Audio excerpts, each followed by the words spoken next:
El Parlamento Europeo ha cumplido 70 años. ¡Vamos, Parlamento Europeo! Un aplauso para el Parlamento Europeo, claro que sí. Un añito más frente a los que dicen que mañana mismo se acabará la Unión Europea y que se va a desintegrar. Pues bueno, de momento ahí sigue. De momento ahí sigue, no guste más o menos, esté mejor o peor, pero la Unión Europea está aguantando. Y bueno, pues esa es la noticia, que el Parlamento Europeo ha cumplido 70 años y aprovechando que ha habido semana plenaria en el Parlamento Europeo de Estrasburgo, se ha hecho como una especie de homenaje, una especie de ceremonia. Y de hecho hay un vídeo en redes sociales que ha sacado la oficina del Parlamento Europeo de España, así que vamos a verlo y ahora os cuento qué pasó en esa ceremonia. Parlamento Europeo, 70 años de democracia europea. ¡Bam! Uy, está muy alto, ¿no? 1952, Asamblea Común. Así fue todo, o sea, así empezó todo, la Asamblea Común. 1962 nace el Parlamento Europeo como tal. En el 73 el Parlamento adquiere competencias presupuestarias. Ojito, 79, primeras elecciones europeas. Al fin se eligen los eurodiputados con elecciones. 79, no hace tanto. 89, cae el muro de Berlín. 98, votación sobre la moneda única, el euro, que entró en vigor en 2002. 2004, 10 países se unen a la UE.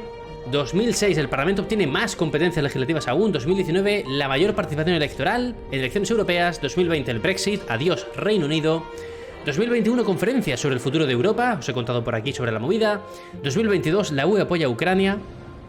70 años de democracia europea. Buen vídeo, cortito, directo al pie, como nos suele gustar en este canal. Bueno, pues esto es uno de los vídeos que han sacado por redes sociales las oficinas del Parlamento Europeo, en este caso, esta es la de España, para conmemorar estos 70 años. Pero ahora vamos a contar qué ha pasado en el hemiciclo del Parlamento Europeo. Para empezar, tengo que remarcar que la fecha exacta del 70 aniversario del Parlamento Europeo fue el 10 de septiembre, aunque la celebración ha sido ahora, y fue el 10 de septiembre porque el 10 de septiembre de 1952 fue la primera reunión de la Asamblea Común de la CECA, la Comunidad Europea del Carbón y del Acero, lo que fue la institución predecesora al actual Parlamento Europeo, digamos. O sea, esa Asamblea Común era la semilla de lo que hoy es el Parlamento Europeo, con sus eurodiputados y sus 300.000 lenguas para traducir todo. En ese momento esa asamblea estuvo compuesta por 78 parlamentarios, cuando a día de hoy hay 705, y los parlamentarios eran designados por los parlamentos nacionales de cada estado miembro, cosa que a día de hoy no sucede. O sea, a día de hoy los parlamentarios, los eurodiputados, se eligen a través de elecciones europeas cada 5 años y ya no pueden ser diputados nacionales y eurodiputados al mismo tiempo, porque esa dualidad antes existía. Creo que era hasta 2009 esa dualidad era posible, es decir, un eurodiputado podía ser diputado en el Congreso de los Diputados en España y al mismo tiempo eurodiputado.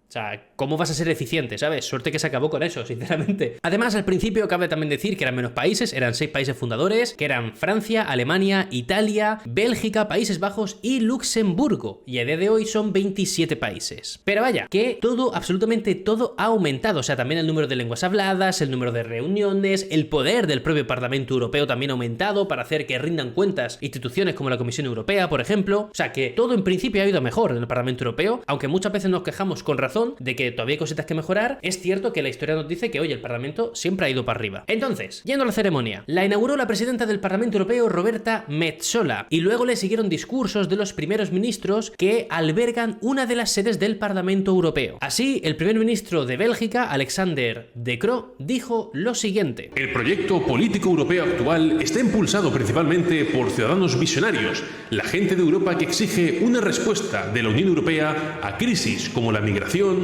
la COVID-19 y la energía. El Parlamento Europeo es uno de los legisladores más poderosos del mundo y hoy los europeos pueden estar orgullosos del camino que recorrimos juntos.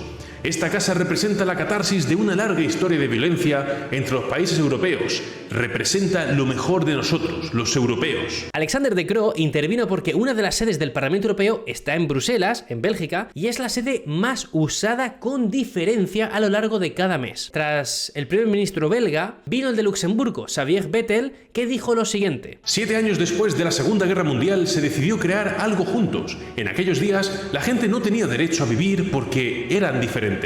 Hoy vivimos en un territorio donde los ciudadanos son libres. Yo mismo no habría tenido derecho a ser libre durante la Segunda Guerra Mundial. Soy liberal, tengo herencia judía y estoy casado con un hombre. Y aquí estoy hoy, como un jefe de gobierno. Este es el proyecto europeo. Podéis ser diferentes, pero ahí está nuestra riqueza, en la diversidad. bastante más épico este discurso, bastante mejor encajado. Y bueno, el señor Vettel intervino porque en Luxemburgo también hay otra sede del Parlamento Europeo, aunque es verdad que esta es mucho menos usada, mucho menos mediática, porque es más para temas burocráticos, pero bueno, antes es cierto que se hacían plenarios, por ejemplo, en esa sede, pero eso fue hace mucho tiempo y ya no pasa. Y ya por último, no intervino Emmanuel Macron, porque es el presidente de Francia, sino que intervino Elisabeth Borne, que es la primera ministra francesa, porque sí, en Estrasburgo hay otra de las sedes del Parlamento Europeo y esta sí que es la oficial. O sea, a pesar de que el trabajo mensual, prácticamente todo, por los eurodiputados se realiza en Bruselas, la sede oficial es la de Estrasburgo, aunque ahí solo se hace una sesión plenaria al mes, es decir, una semana trabajan en Estrasburgo y las otras 3, prácticamente digamos, trabajan en Bruselas. Y de hecho, de aquí viene el mantra falso de los eurodiputados trabajan una semana al mes. No, falso. Lo que pasa es que los eurodiputados trabajan todo el mes, lo que pasa es que solo sale por la televisión una vez al mes. Todo lo que sale en la televisión no hay que creerse que es lo único que sucede en el mundo. Yo creo que esto no lo sabemos aplicar a la gente que estamos aquí en el directo, pero mucha otra gente no. Pero bueno, la cosa que por su parte Elisabeth Borne destacó el papel de Francia en la construcción de la Unión Europea y también la importancia simbólica de Estrasburgo como uno de los lugares oficiales del trabajo de los eurodiputados, diciendo lo siguiente: Estrasburgo es la idea de Europa, una Europa que tiene su pasado, pero también tiene su futuro común. Y no debemos perder de vista lo que es Europa, de dónde viene y hacia dónde va. Y ya tras todos estos discursos epicardos, luego intervinieron los líderes de los grupos políticos del Parlamento Europeo y ya al final del todo, para cerrar la ceremonia, sonó el himno de la Unión Europea, Oda a la Alegría de Beethoven, que es todo un clásico.